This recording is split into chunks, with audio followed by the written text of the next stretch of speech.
Hello, everyone. Today we're going to be continuing along with our series breaking down how we do AI over here at WIT Digital, alongside some tips and tricks for Claude Cowork in particular. So this episode and today of the webinar is going to be continuing along the thread of designing the work first and foremost. So in today's session, we're going to be defining which parts are yours, which parts are the machines to own, what type of machine the job actually needs in order to succeed. Plus, at the end, we'll be giving away a little tool that will help do it alongside you. Um, so just to reiterate, um, starting off, we have come a long way in these sessions. First session, we asked for something real, brought our own data and your own questions, and we learned that the brief is the job, and we gave out a skill for it. In session 3, we heard kind of what calls are telling you and went over some skills on how we can break down those specific calls and create meaningful insights from them. Session 4, we got everyone set up with Cowork and built out connectors, folders, and skills that record themselves. So today we're going to be breaking down what to build, as well as giving away a tool that helps build things alongside you, and going over some core principles over workflows versus agents, and kind of think of it as the first session in the more advanced lens, where we're going to be breaking down exactly what I do when I'm setting out to design an agentic workflow, as well as defining when you should do an agentic flow versus just building out a more traditional kind of piece of software or a workflow-based approach. So the unfortunate reality of the AI world right now is most AI projects fail. So the Gartner released a study in 2025 that somewhere between 40 and 95% of AI projects at the biggest companies in the country are failing. And this is with rooms full of engineers, budgets with a lot of zeros, and they all tend to have the same results. And there is a large amount of AI fatigue going around right now, where people have started doing things with AI.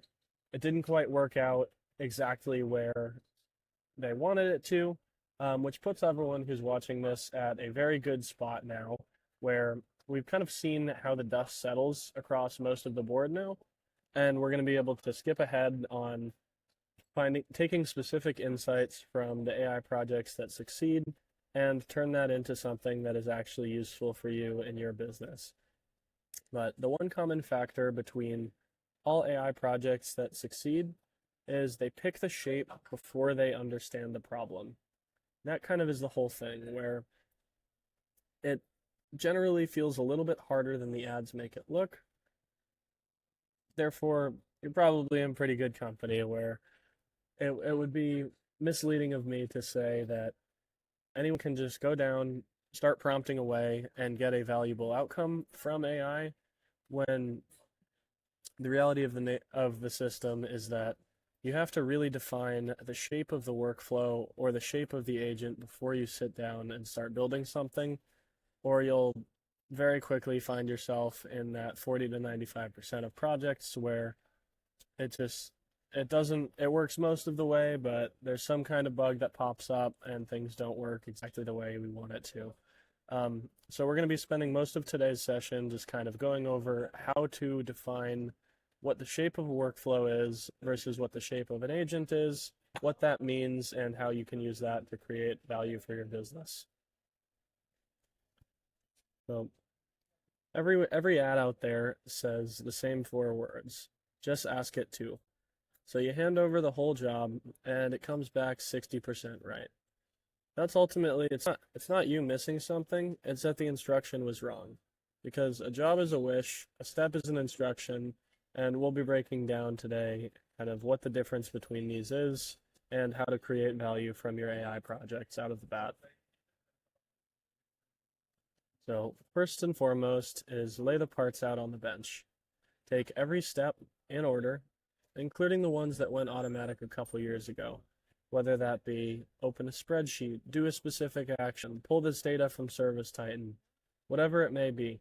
If a step has the word and in it, that should be broken down into 2 steps, because everyone starts writing everything down. You get 4 steps the first time, then you end up with 9, then you end up with 20, and it just kind of continues building from there. But ultimately, that's what you're trying to do, is have full task decomposition and really slow down and write all of the intangibles out on the page, because the ones you leave off are going to stay invisible because you're very good at this. You're likely an expert operator out there. You know your business better than anyone else.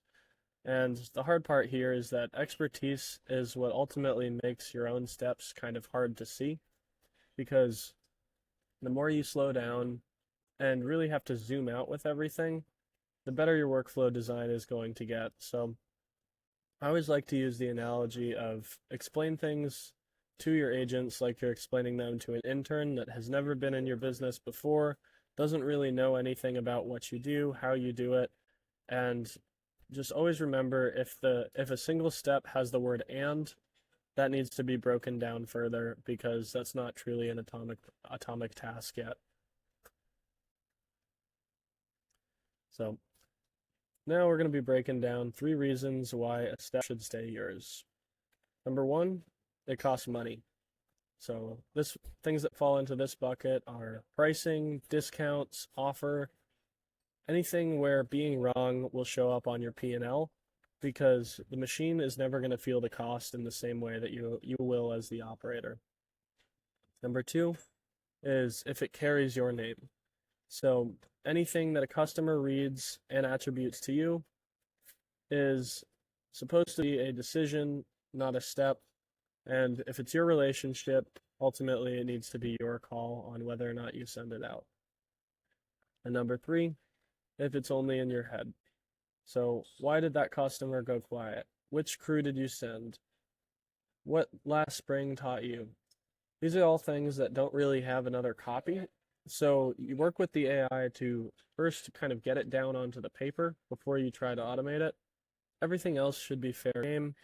Holding all of it is how you got here, and letting a bunch of it go is ultimately how you're going to get the afternoon back. So I would just kind of, when you're thinking through everything, always make sure that if it costs money or it carries your name, you should keep it to yourself first and foremost, and always have that final sign off and final decision going through a person, as well as if it's something that's only in your head. For example, why did a customer go quiet? What crew did you send? All of those little things will often need some more kind of defining and everything before you send it out to a client. So just make sure you're always being very aware of holding everything inside of your head is how you got here. Ultimately, you're going to have to let some of it go in order to get your afternoons and your evenings back and start automating things in more full force. So question 2 is, what type of machine do we want to build here? So there's 4 kind of main shapes, and we always like to pick the smallest one that works. So if it's something that you ask once, 1 question in, 1 answer out, no files needed, no tools, this is something that you should be putting into the normal Claude chat, where you don't necessarily need the full agentic system. It'll save you a lot of money by just using the normal chat. Level 1 is where you want to ask a question, have it go look for something. This is where I would recommend you go over towards Cowork, where you're kind of doing the same thing, but you need the agent to search the web, read your folders, and this is really where everything from last week kind of comes to fruition, where you just want to make sure that everything that you're doing is grounded in actual data. And the nice part here is Cowork is really good at going out and searching across a lot of different sources, pulling everything into one nice and easy report, and then going as far as generating a live artifact where you can always kind of return to it and get a live refreshing source of truth for whatever it is that you may need to find. Level 2 is where we start getting into workflows. This is where the real me is, where you're doing the same steps in the same order every time, and it's where you get things that kind of run without you having to watch it. Inside of this bucket fall a couple different platforms. Um, for example, Zapier, N8N, as well as just normal skills inside of Cowork. You can do these things called dynamic workflows now, where you have a couple agents that cross-reference each other and will follow a very specific set of steps. The nicest way I like to use these is by just going into Claude Cowork or Claude Code and saying, help me create a dynamic workflow to do X. And this is where you upload all of the steps, all of the things that you've done to kind of predefine what exactly you need to build. And then from there, it's able to then just go out, follow the same steps every time, self-validate it, check its own work. And the nice part with dynamic workflows is that they're able to just go ahead and do the same steps every time with very unique validation.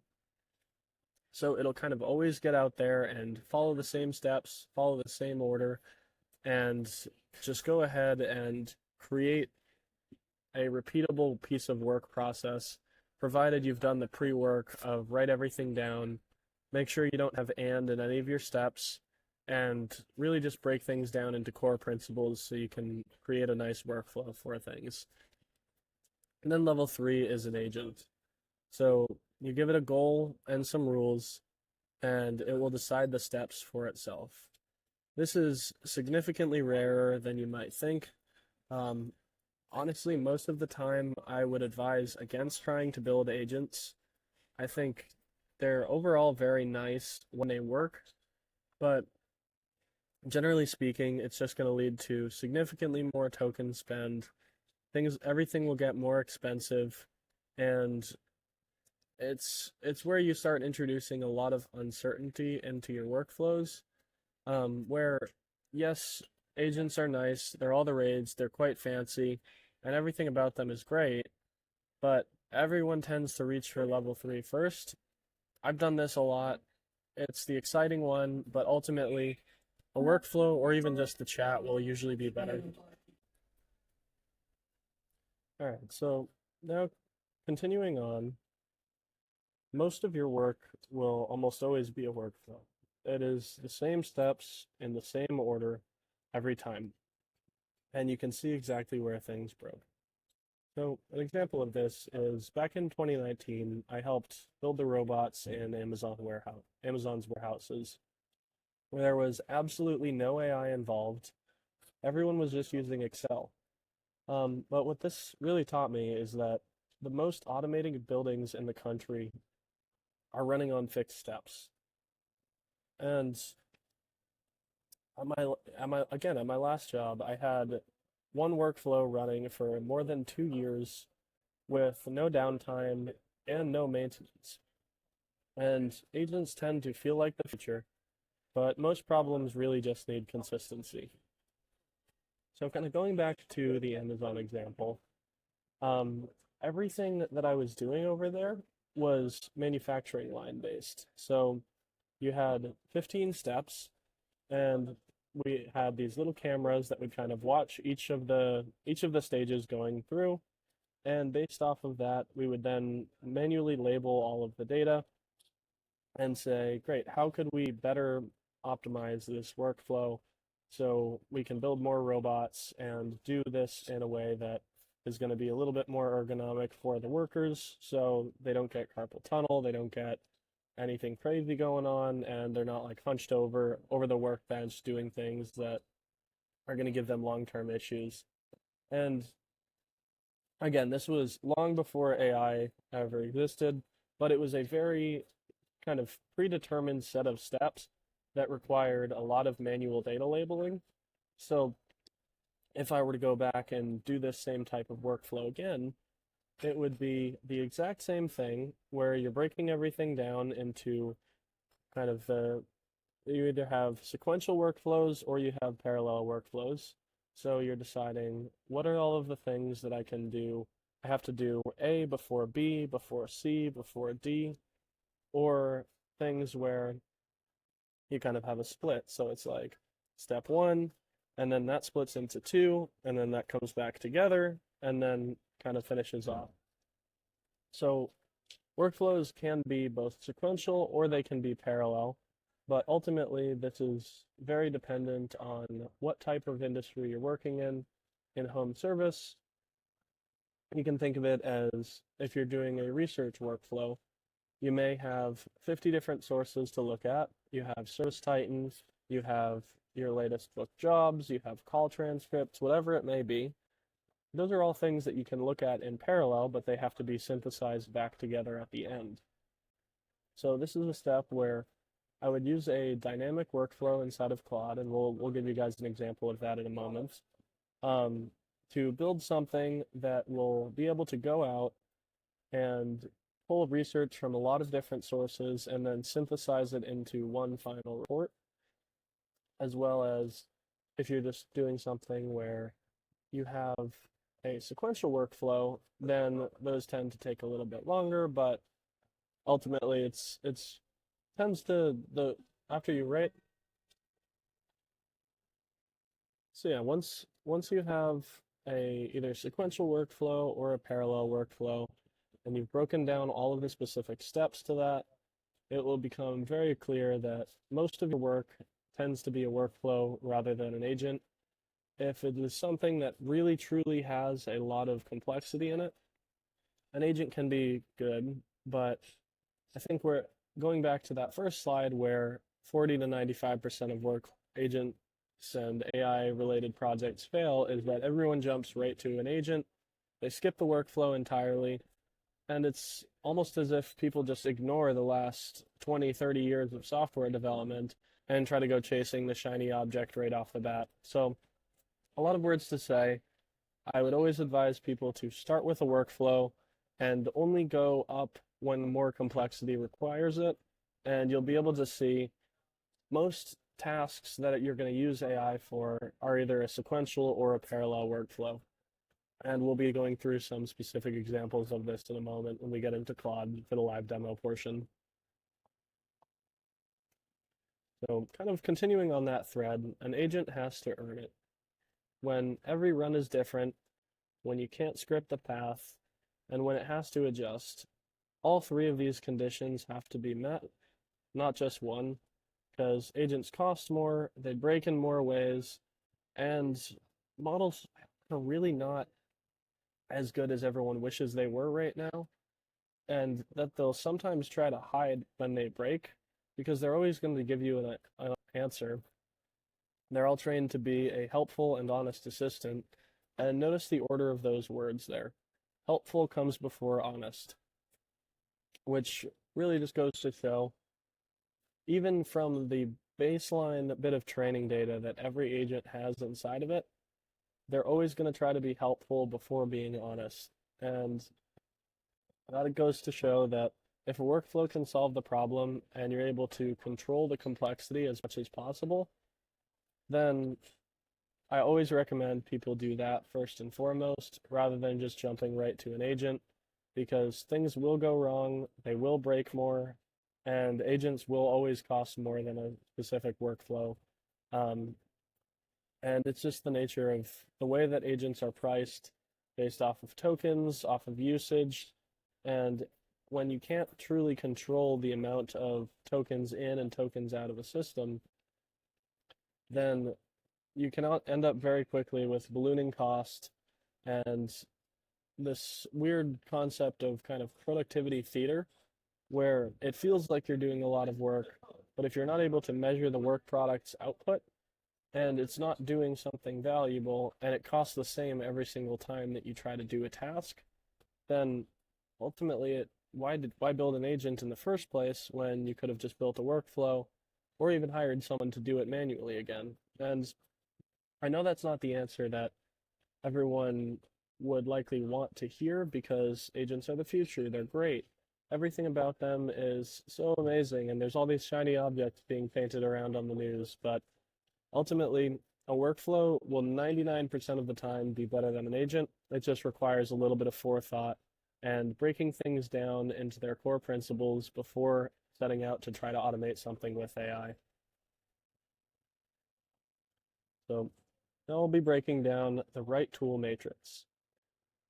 So if something is the same every time, and it is costly if it is wrong. For example, invoicing, pricing sheets, anything with a number, anything that a customer sees. A workflow with a check is a great way to start. If it's something that is cheap if wrong, so putting together a standard template, a standard quoting letter, the same 4-line reapply that you send every single time weekly. You likely don't need a super complex AI system for it. You can just go create a skill, create something inside of Claude, inside of Cowork, and run that same workflow every single time you need that specific piece of work product. If something is different every time, then an agent with guardrails is a good place to start, where you have messy diagnostics, triage where the next question depends on the last answer. These tend to be very rare, and generally if you see something falling into this area, I would be a little bit nervous around making sure that you've truly defined everything as well as possible, because likely a workflow will do the trick. It just needs a better defined problem set and a verifiable outcome that you're looking for every time. Because most things in business tend to either just be something that you can templatize or something that requires a couple pieces of data from a couple different sources, and you just need workflow with a little step of human review at the end. And finally, there's the cheap if wrong, but different every time. And this is where I would just ask Claude. So say, talk to me through this bid, one-off drafts, thinking out loud, open a chat, and you'll usually just be done pretty quickly. Because if half of what gets automated with AI really never needed AI, I've built quite a few of these. The bottom left is free. Top left takes a little bit more forethought, but it's essentially free as well after you put the time in to begin with. Agent with guardrails is a giant pain to create. They work really, really well once you've kind of moved up through the ladder and created the template, then created a workflow. And then if you get to the point where you're just asking something and it's still not working, if you've progressed through all the layers, then an agent with guardrails can be a very good opportunity as well. But generally speaking, a workflow will do the trick, or just asking the question. So every workflow has the same 4 beats. Task comes in, whether it be the export, the email, the form, the folder, it gets worked on. So you're either pulling some more data, shaping it a little bit differently, drafting an email, summarizing something, then you check it, which is generally where everyone skips, engineers included often, and it's just the unfortunate reality of it, but you always have to check the workflow. So you get a task, it gets worked on, someone reviews it, and then you send it, save it, file it, post it, whatever it may be, because work is never going to break inside of a step, it's going to break at the handoff. When it's going from you to a machine, you need to give it a brief. When it's going to the machine, from the machine to you, you need to give it a look, not just a skim. And always count your seams before you count your savings, because the longer you kind of go along with everything, start creating more and more workflows. Observability is the most important part of all of this, as that will allow you to manage your cost, manage your savings, and truly measure, is this agentic system or workflow-based system truly valuable and creating a valuable work product for me, or is it just a little bit of AI noise that unfortunately a lot of things tend to fall into. So an example here would be a workflow, no agent needed to try to win back last month's quiet close. So you can use an AI tool to pull every quote from last month that didn't get accepted, group them by the reason. So kind of go through, chat with your co-work session, and say, based off of all of these jobs, what were the things that led to them not being filled? Was it an objection? Was it taking too long to call them back? And then you decide which ones are worth chasing, say why they really went quiet, and then draft a message for each group. So now that you have a bunch of quotes, a bunch of reasons that an AI has proposed why you'd think they weren't quoted, you then draft a bunch of messages, decide what gets offered, if anything. So this could be a discount, this could be a callback, a no fee call out, whatever it may be. Read all of the messages, fix the couple that sound wrong, check it again, and then hit send. It used to take an afternoon, now it should take 20 minutes, with you spending all of your time on the 4 or 5 steps that were always the job. Not necessarily pulling the data, doing all of the things, and all the boring stuff that, while it's good to understand all of the aspects of the business, ultimately it's going to take way longer to sort through thousands and thousands of data points than it will for an AI to do so.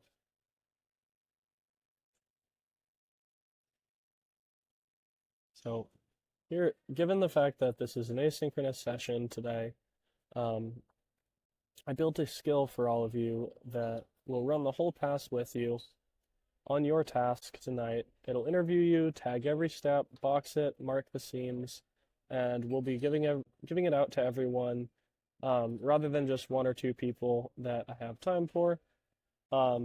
If you are viewing this on the live webinar, the link is in the chat. If you're viewing it through the Loom link, it will be in the description.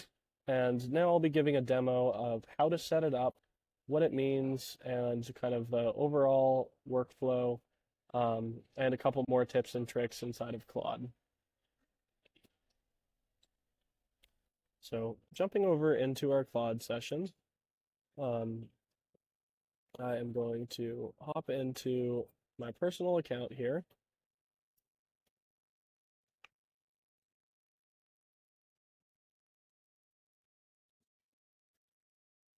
So a quick demo on how to install this skill is, first and foremost, we're on the main Claude screen here. And we're going to jump into the Customize tab over here. And we're going to add a skill. So similarly to what we did last week, we're going to upload a skill here. And we'll click upload. And I'm just going to jump right over here into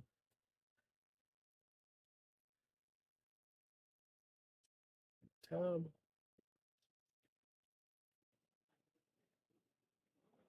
And we'll jump and grab this Design the Work plugin, and we're going to click upload here.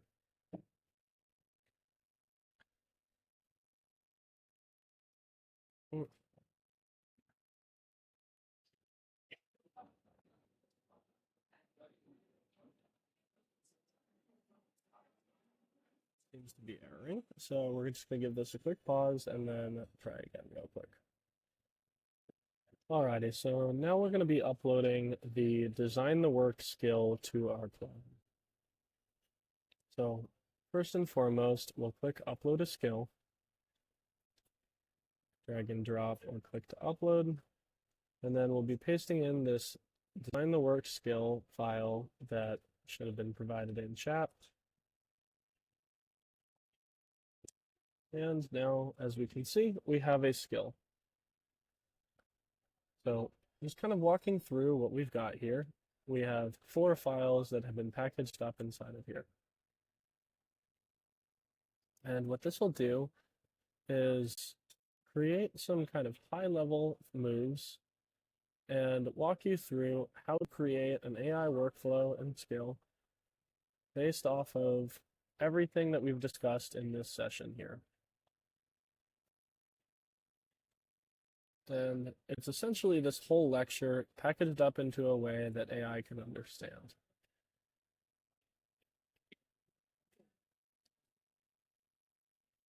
So kind of continue to scroll through. It is the entire lecture kind of all packaged up into one thing that's nice and easy for you. So now, same for the workflow output. We've got a couple steps here on exactly what everything is, how to create skills that will follow the workflow type steps, as well as some definitions on interview bank, how to interview the user,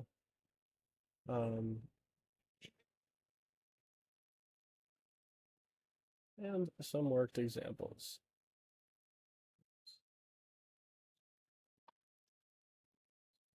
So the hope here is it should give you everything you need to reply to some specific reviews, to go through and help with the monthly reporting, to go through and follow up on quotes, as well as bid thinking and after hours triage. So now, in order to use the skill, all we have to do is start a new chat here and say,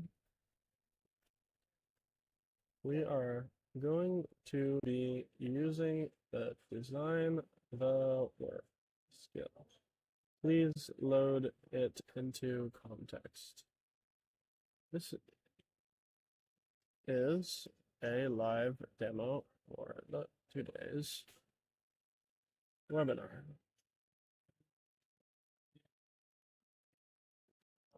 And then I'm just going to add the folder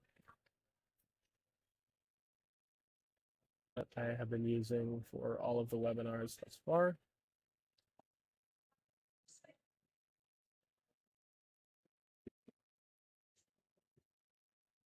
And we'll click go.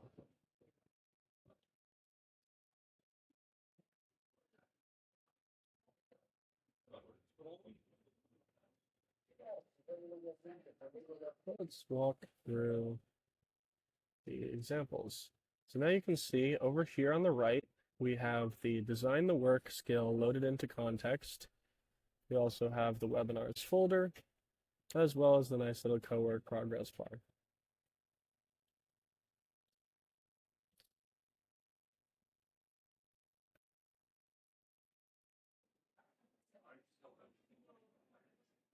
And we read through the work examples.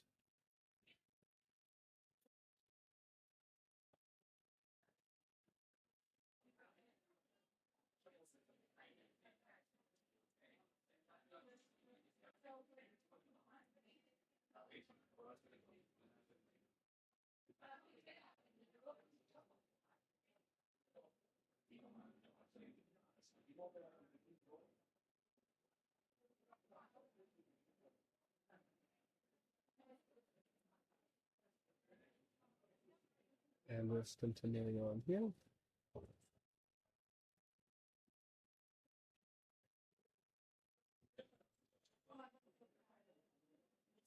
This part here is that we've got this sweet little skill that is loaded in, and now let's go do something a little bit more interesting. So I'm going to set up a scheduled task to run at the end of every day. I want a nice little design the work skill to run. So we will run design the work at the end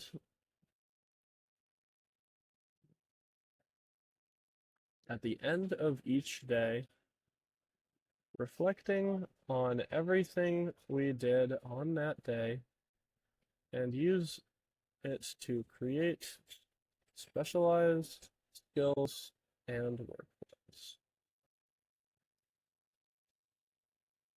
So now what this is going to do is at the end of every single day, let's call it 6 p.m. on weekdays,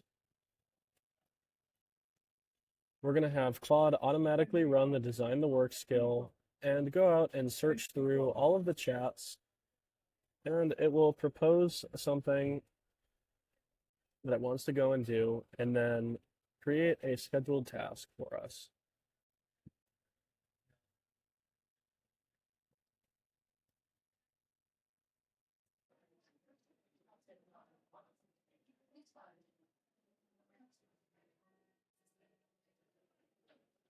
As we can see, there is a scheduled task that is going to show up over here on the left side, and every single day it is going to review everything done in Claude sessions today, list sessions filtered to today's date, read the transcript on each, and it will go and invoke the design the work skill using today's activity as the raw material to reflect on, looking for any jobs that were repeated, manual or tedious, and it's going to help automate those into something that can easily be done. It's going to be a daily check-in, not a report.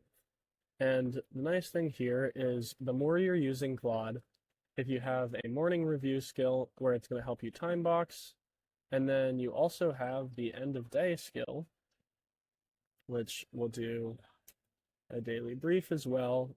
Just continuing to walk through these scheduled tasks. We're going to get an end of day workflow design skill, as well as a morning report, and then a weekly brief as well, set up and running today, just to kind of take everything that we're doing in Claude and make sure that we have a nice and easy way of running everything all into one place so we can truly pull as much value as we can out of the time that we're spending inside of Claude. And we'll schedule that as well.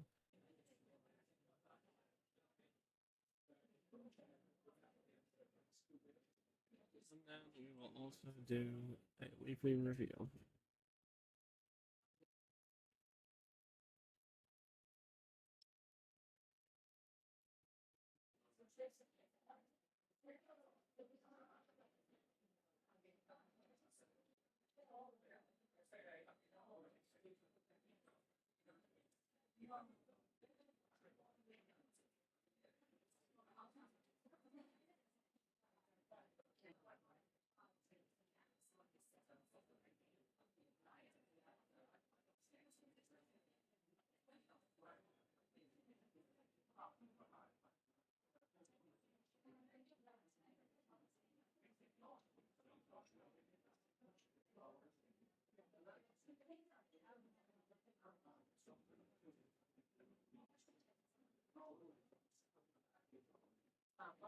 And I don't personally have this one connected to my Gmail, so I'm just going to leave it.